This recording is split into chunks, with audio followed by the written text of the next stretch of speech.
Hello everyone, welcome to Online Help Guide. Today in this video, I'm going to show you how to install Tango app. So without any further ado, let's get started.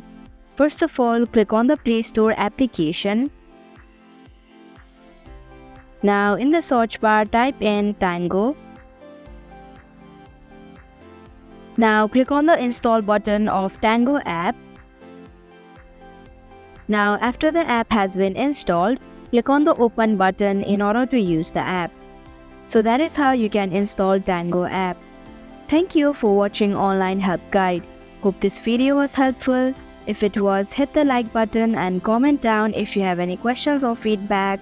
Also, if you are new to our channel, subscribe and hit the bell icon so that you don't miss our upcoming videos.